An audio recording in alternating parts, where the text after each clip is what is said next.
3 jours de manifestation. Bonjour, Monsieur le Président. Vous voulez que ça dégénère, Svetlana? La police devient violente quand elle se sent menacée.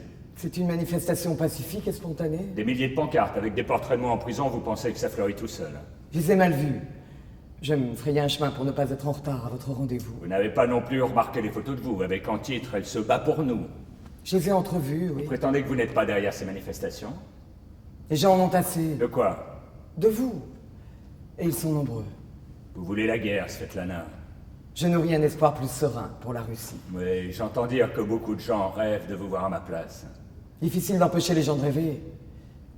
Mais peut-être songez-vous vous-même à rester éternellement en place, comme un tsar? La Russie m'accepterait plus facilement en tsar qu'une femme en présidente.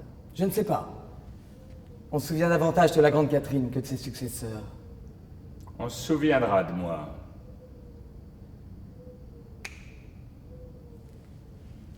Alors Vladimir Poutine est au sommet de sa puissance. Le magazine Forbes a dit cette année que c'était l'homme le plus puissant de la planète, très bien.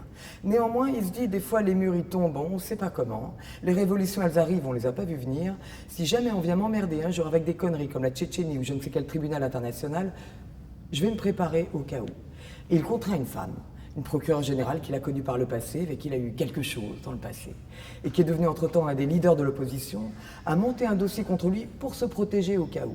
Et c'est passionnant, tout ce qu'on apprend sur Poutine, la manière dont il est devenu tellement vite patron du FSB, tellement vite Premier ministre, tellement vite président. On est à la fois dans la fiction et dans le réel.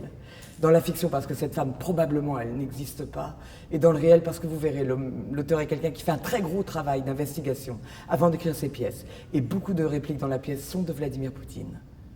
On vous attend pour le projet Poutine.